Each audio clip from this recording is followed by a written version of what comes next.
जय हिंद दोस्तों, कल है संडे और संडे के दिन को किस तरह से इस्तेमाल करना चाहिए।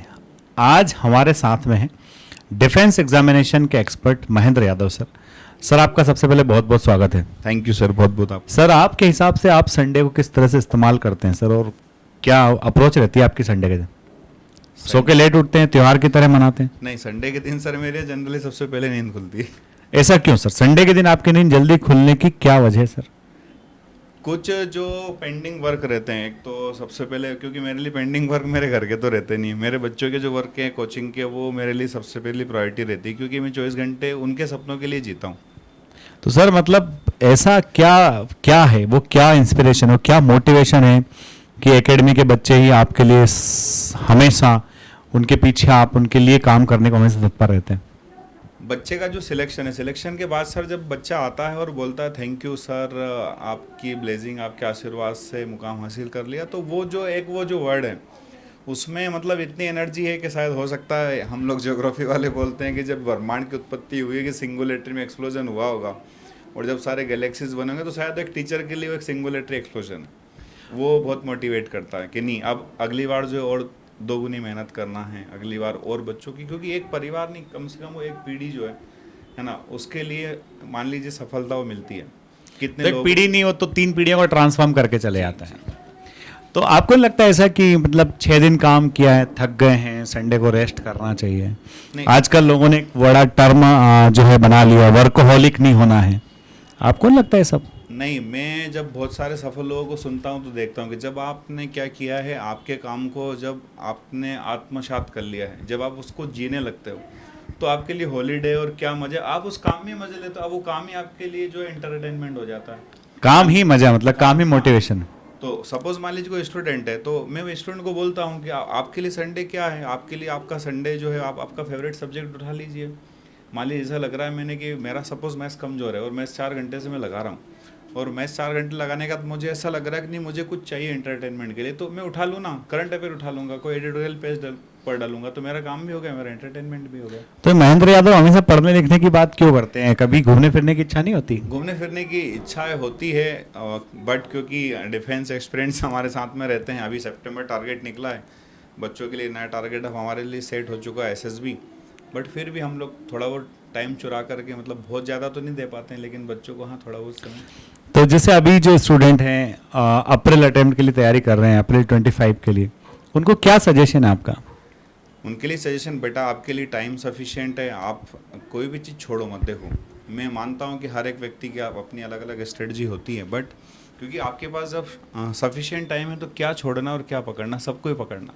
क्योंकि यूपीएससी कहीं ना कहीं सपोज मान लीजिए एक सेक्शन में उसने अपना लेवल अप डाउन कर लिया, पैटर्न चेंज कर लिया, और सपोज उसी पे वाले सब्जेक्ट के भरोसे आप एग्ज़ाम में बैठे हो, तो कहीं ना कहीं आपको वो दिक्कत देगा। तो यूपीएससी है, अनप्रिडिक्टेबल चीजें होती है। हाँ, बट जिसका बेस अच्छा है वो बात बना देता है। और दूसरा, आप उस सब्जेक्ट को आप रिटर्न एग्जाम के पॉइंट ऑफ व्यू से क्यों पढ़ रहे हो? यदि सपोज ज्योग्राफी पढ़ रहे हो, तो आपका ज्योग्राफी की आपको पर्सनल इंटरव्यू में हेल्प नहीं करेगा क्या? आपके चौक पॉइंट जब आपके आईओ साहब आपसे पूछ रहे होंगे तब आपको हेल्प नहीं करेगा क्या? 100% हेल्प करेगा, वो तो क्या करना ही करना है। इंटरनेशनल इश्यूज हो रहे होंगे तो नेबरिंग कंट्री आपसे नहीं पूछेंगे क्या?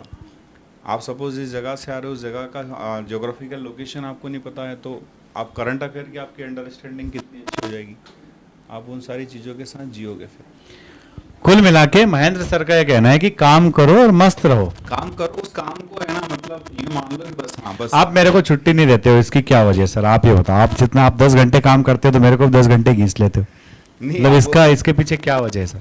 उसके पीछे ये वजह है कि सर आप जब करते हो तो हमें भी उससे मोटिवेशन मिलता है, और साथ में तो आपको बुढ़े आदमी से मोटिवेशन क्यों मिलता है सर? नहीं सर, आप हमारे लिए और बच्चों के लिए बड़ा मार्गदर्शन, इंस्पिरेशन है, क्योंकि कर्नल साहब को भी हम देखते हैं, आपको भी जब देखते हैं कि नहीं, जब आप इतने मेहनत करते हो, क्लास में बच्चों को पढ़ाना है, फिर बच्चों के लिए वीडियो शूट करना है, क्योंकि मेरे लिए हाँ एक ये मैं बोल सकता हूँ, क्योंकि मुझे सर जो है पकड़ के लेकर के स्टूडियो में लेकर के आते हैं कि आज ये वीडियो बनाना है ना, तो आपका महेंद्र सर को वीडियो बनाने में डर क्यों लगता है? तो थोड़ा सा कैमरा फियर है, हो सकता है धीरे धीरे आप लोगों के बीच में जब मैं रहूँगा, क्लास में जब मैं रहता हूँ तो वो सारा नहीं रहता, बट हो जाएगा धीरे धीरे। क्योंकि मैन सर कोई फेवरेट हीरोइन है आपकी, कोई फेवरेट? नहीं सर, जीवन में मैं एक बात बताऊं, मतलब मेरे सर जीवन फिर में कोई जीवन में हीरोइन ही नहीं है तो फिर क्या जिंदगी जी सर? आप लोग तो ये कह रहे हैं क्या जिंदगी जी? जीवन में मेरी पहली मूवी, जब मैं इंदौर में मेरा ग्रेजुएशन चल रहा था और मैं एयरफोर्स की भर्ती एक एयरमैन की देने गया था, उसके बाद जब हम आ रहे थे तो पहली मेरी लाइफ की मूवी मैंने थिएटर में, है ना, देखी थी 2007-8 या 9 या 10 के आसपास होगी। तो पहली बार, मतलब अभी तक मैंने थिएटर में 3 या 4 मूवी देखी। थिएटर में खाली 3-4 ही मूवी देखी? लोग तो कहते हैं महेंद्र सर बड़े मतलब अच्छे शौक होंगे महेंद्र सर के, अपने शौक पूरे करते होंगे। अच्छा, इंदौर में किस होटल पे खाना पसंद है आपको? इंदौर का सबसे फेमस होटल सभी को लगभग, मुझे जो भी है ना, जीके के सबसे फेमस, क्योंकि परिवार वाले बच्चे और जो हैं मैडम लोग, उनको वहाँ के अलावा कहीं का खाना। कोई गेम्स पसंद है महेंद्र सर आपको? कोई खेल, कोई स्पोर्ट जिसमें आपको मजा आता हो, देखते हो?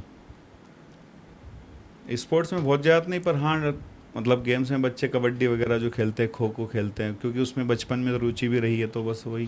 11th क्लास के बच्चों के लिए आपका क्या कहना है? 11th क्लास में जो बच्चा है एनडीए की तैयारी कर रहा है, उसको क्या मैसेज देना चाह रहे हैं महेंद्र सर?